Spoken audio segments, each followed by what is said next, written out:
কাজ করতে করতে একটুখানি মাঝখানে আসলাম।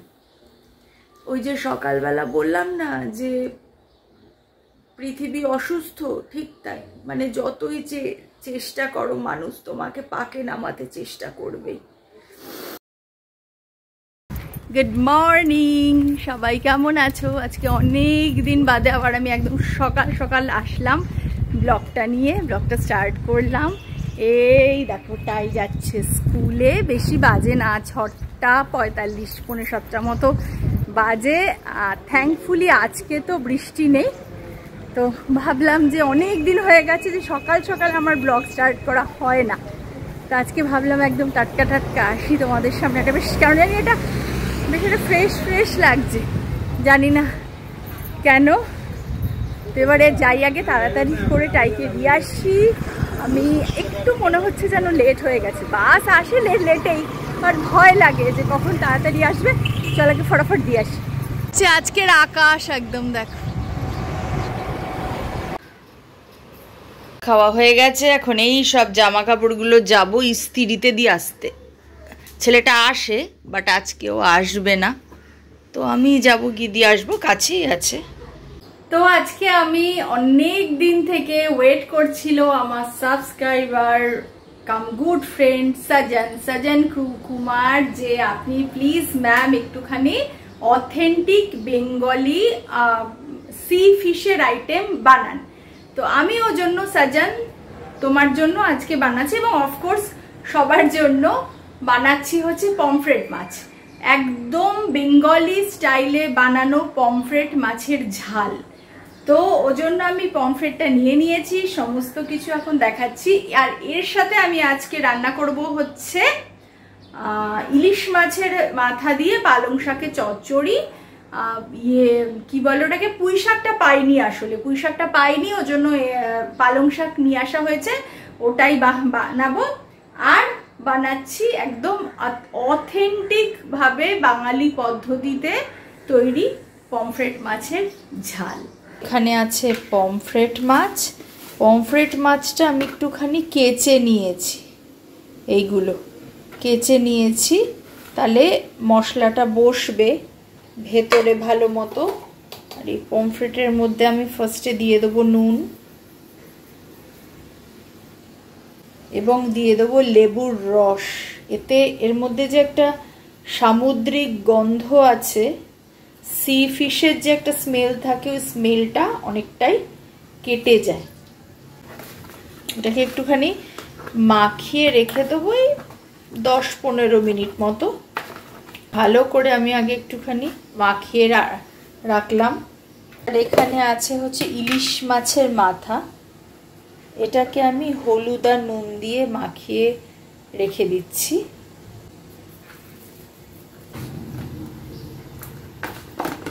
ভালো মতো ধোয়া হয়ে গেছে।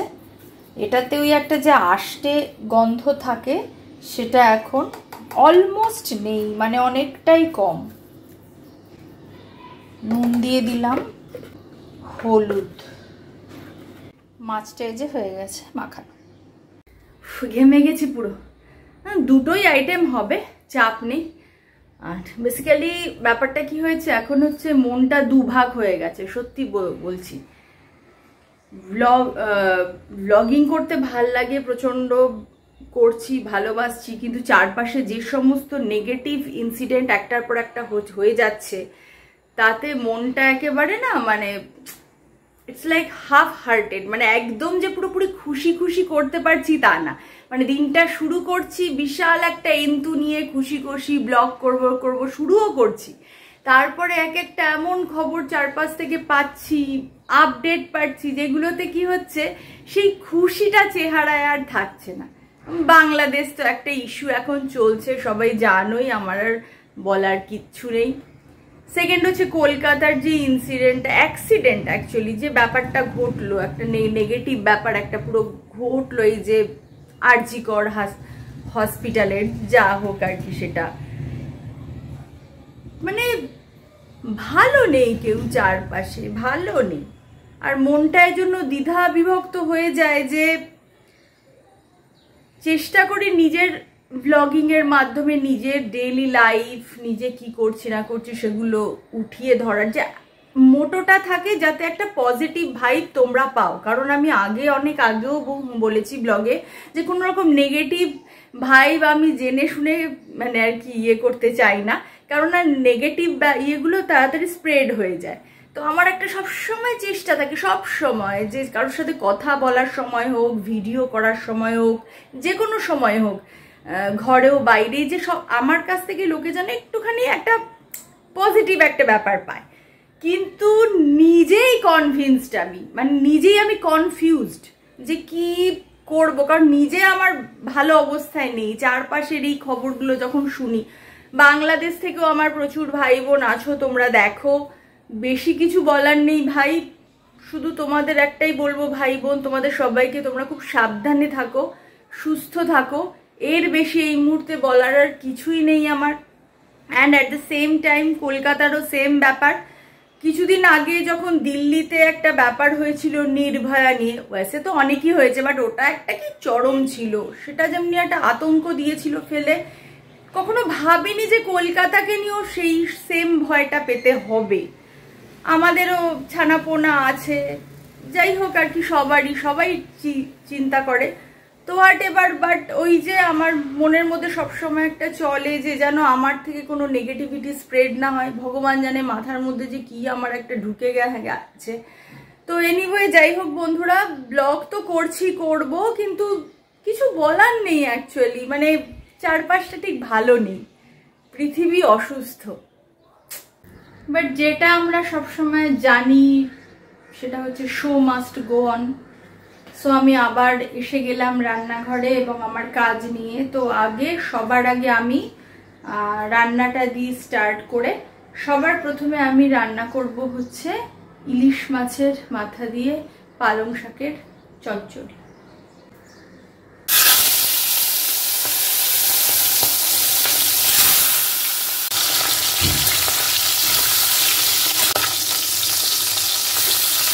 আলু আর কুমড়ো নিয়ে নিয়েছি। কুমড়োটা আমি ইচ্ছে করে একটুখানি সাইজটা নিয়েছি বড়, কেননা এটা খুব অল্প সময়ের মধ্যে গলে যায়, ওই জন্য। মাছ আমার ভালো মতো হয়ে গেছে।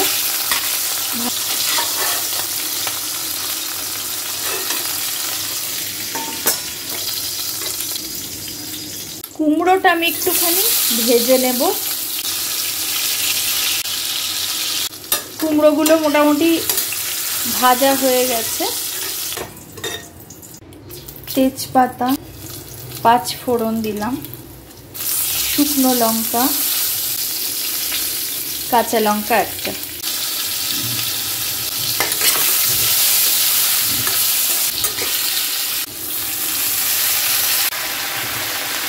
নুন, সামান্য একটু আদা বাটা দিয়ে দেবো, খুবই অল্প।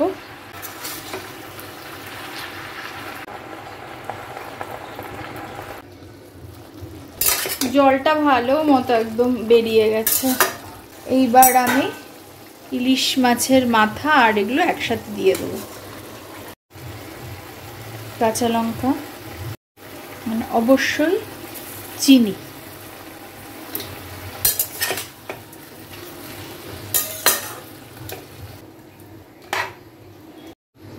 রান্না হয়ে গেছে। এবারে আমি বেগুনটা ছিল, এটা আমি মেশাচ্ছি। তোমরা হয়তো হাসছো, কিন্তু জাস্ট 3 পিস বেগুন, খাওয়ার কেউ নেই, অথচ ফেলবো তো আমি নই একদম। তো ভাবলাম এইটাতে দিয়ে দিই। আসলে এই ধরনের আইটেমগুলো, শাক চচ্চড়ি, এগুলো খালি আমরাই খাবো, রাতুল আর আমি, বাচ্চারা কেউ খাবে না। ওর জন্য বেগুন আবার কাটবো, আবার দেবো। দুটো মানুষ যত অল্পই করি, দেখবে এই শাক চচ্চড়িগুলো করতে গেলে না অনেকটা হয়ে যায়, অল্প একটু নিলেও অনেকটা হয়ে যায় রান্নার পরে। তো ওই জন্য সিম্পলি আমি ওই যা 3 পিস ছিল ওতে দিয়ে দিয়েছি বেগুন। রান্নাটা হয়ে গেছে, ঢেকে রেখে এসছি। এরপর নেক্সট আমি যাব হচ্ছে পমফ্রেট মাছটা করতে। তার আগে 5 মিনিট বসবো এবং আমার নিজের কাজ করবো। সো তরকারিটা আমার হয়ে গেছে, আমি দেখাচ্ছি একটু পরে। এইবারে আমি করব হচ্ছে অথেন্টিক বেঙ্গলি পদ্ধতিতে তৈরি সিফুড ফিশ, পমফ্রেট মাছের ঝাল। ফর সাজান অ্যান্ড এভরিওয়ান। সর্ষে নিয়ে নিলাম, সর্ষে দিয়ে ঝালটা হবে। সো সবার প্রথমে এই সর্ষেটা আমি বেটে নেব। রসুন, লঙ্কা হচ্ছে স্বাদ মতো। রান্নাটা স্টার্ট করছি, মাছটা আগে ভেজে নেব। এই রান্নাটা কিন্তু মাস্টার্ড অয়েলেই হয়, বাট যদি কেউ মাস্টার্ড অয়েল ভালো না লাগে, লাইক স্মেল আসে মনে হয়, তাহলে হোয়াইট অয়েলও করতে পারো, বাট অথেন্টিক টেস্ট কিন্তু সরষে কা তেলেই আসবে। সেবার এই তেলের মধ্যে আমি দিয়ে দেবো কালো জিরে, কালঞ্জি, শুকনো লঙ্কা, পেঁয়াজ আর টমেটো একসাথেই দিয়ে দেবো। সামান্য একটু নুন দিয়ে দিলাম। তো আর পেঁয়াজ আর টমেটোর মধ্যে নুন, সল্ট আমি এজন্য দিলাম যে তাতে পেঁয়াজ থেকে জলটা বার হয়ে যায় এবং ইয়ে থেকেও টমেটো থেকেও তাড়াতাড়ি সেদ্ধ হয়, ফ্রাই হয়, গ্যাসটাও একটুখানি কম করে। জানি যে এগুলো তোমরা সবাই জানোই এই সমস্ত ট্রিকগুলো, কিন্তু যেহেতু আমি ব্লগে দেখাচ্ছি তখন আমাকে মানে সব একদম ডিটেলে দেখাতেই হবে। পেঁয়াজ আর টমেটোটা 70% মতো হয়ে গেছে। এবার আমি এর মধ্যে সর্ষে, রসুন আর লঙ্কার পেস্টটা দিয়ে দিলাম। হলুদ, নুন, কষাচ্ছি এবার এটাকে ভালো মতো।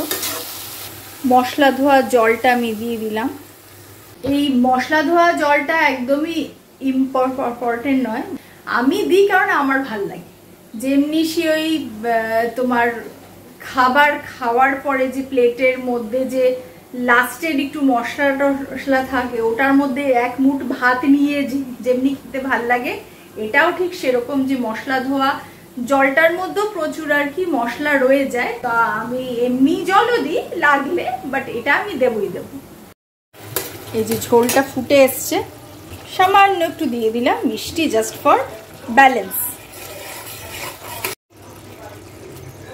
মাছগুলো এবার আমি এক এক করে সমস্ত অ্যাড করছি।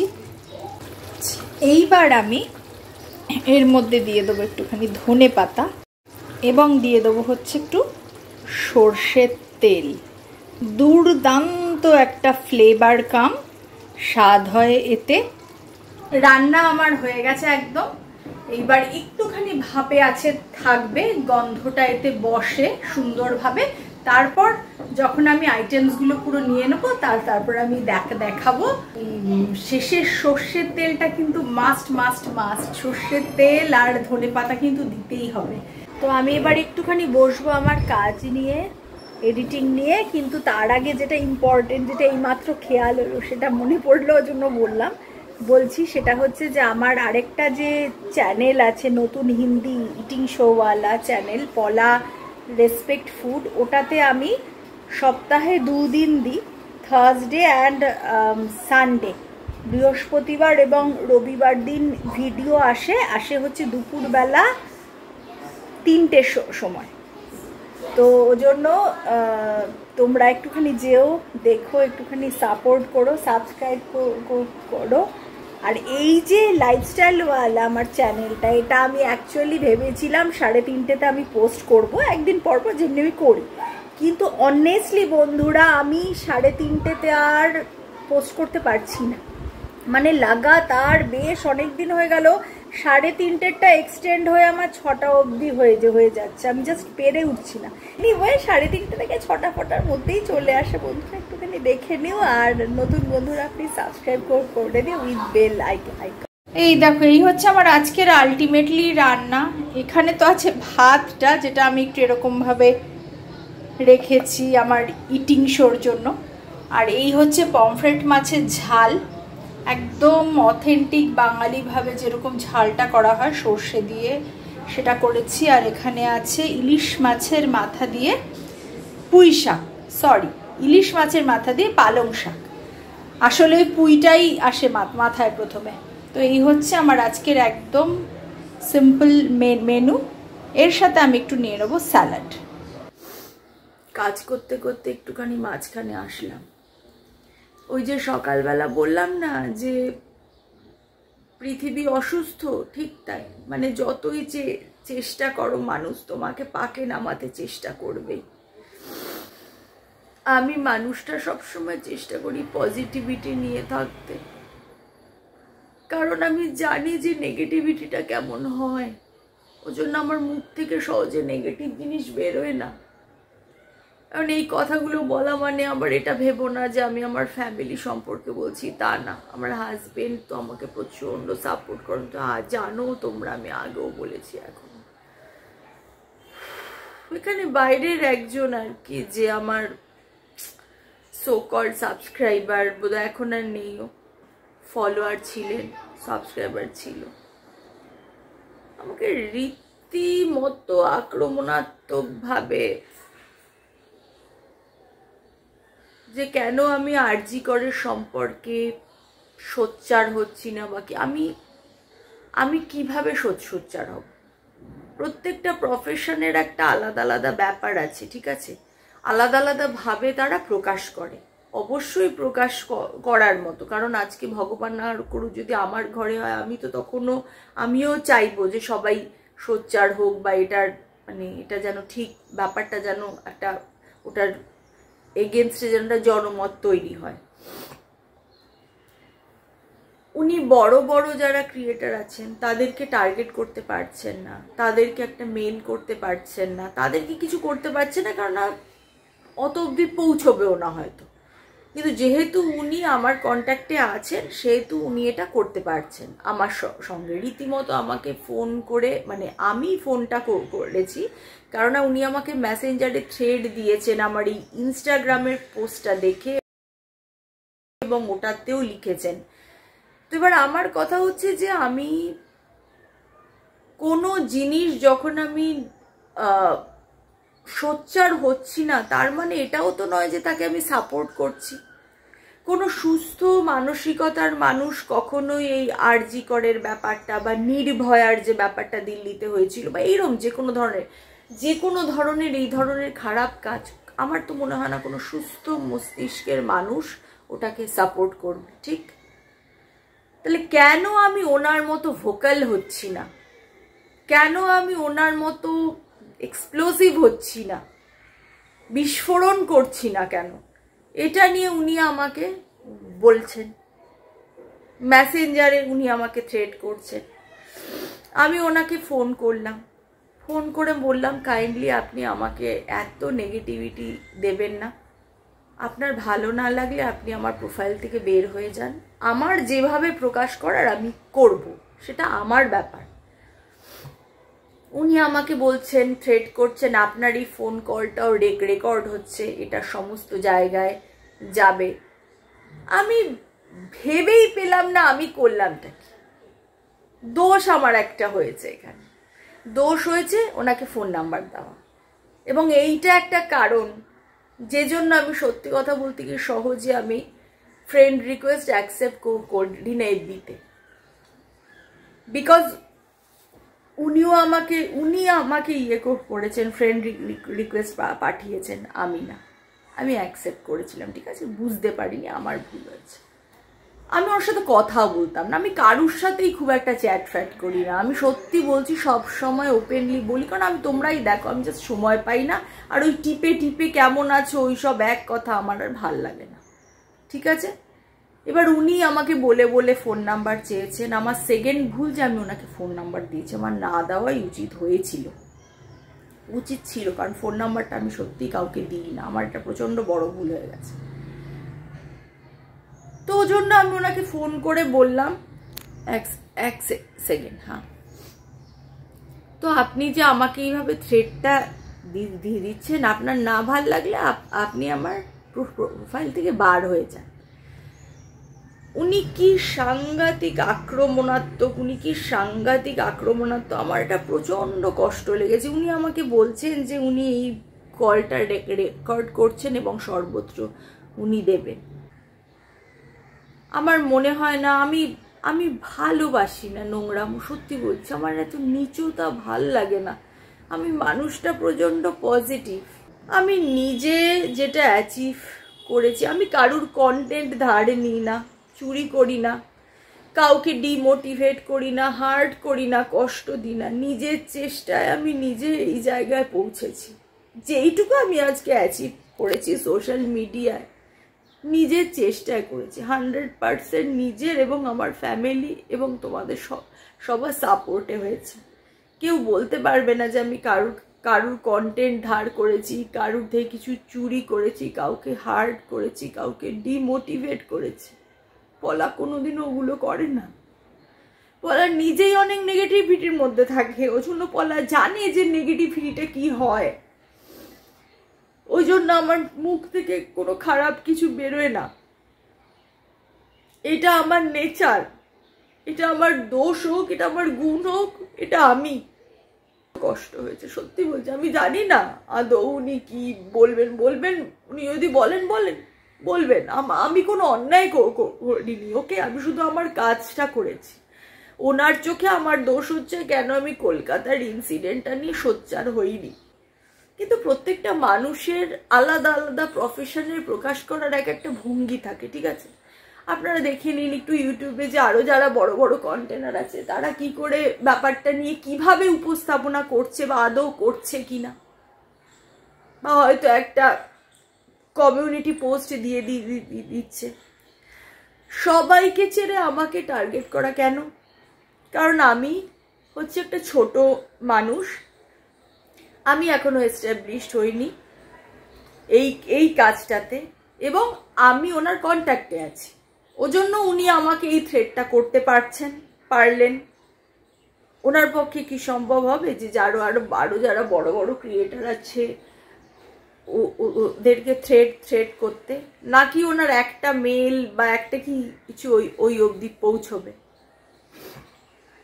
প্রচন্ড কষ্ট হয় বন্ধুরা যখন নিজে হাজার নেগেটিভিটির মধ্যে ভালো থাকার চেষ্টা করি না। আমি আমার মনের কষ্টটা বলি না কাউকে, বললে সিম্প্যাথি পাওয়া যায়, বাট সিম্প্যাথি ভিউ আমার চাই না। আমি ওভাবে বিখ্যাত হতে চাই না। তোমরা যারা আমার লাইভে থাকো তোমরা দেখেছো যে আমি কত হাসি খুশি, কত মজা করি, কত আমি আমার নেগেটিভিটিকে আমি হেসে নিই, যে কোনো খারাপ লাগাকে আমি হাসিতে কনভার্ট করে দিই। আমার রাতে ঘুম হবে না কারোর সম্পর্কে খারাপ বললে, কিছু নিয়ে একটা খারাপ কথা বললে। উনি যে আমাকে এইভাবে আক্রমণটা করলেন, এটা আমার প্রচন্ড কষ্ট হলো। কলকাতার ঘটনাটা না, সেটা তো নিন্দনীয়, সবাই জানে, কিন্তু উনি যে সবাইকে ছেড়ে আমার পিছনে লাগলেন, এটাতে আমার খুব কষ্ট হলো, প্রচন্ড কষ্ট হলো।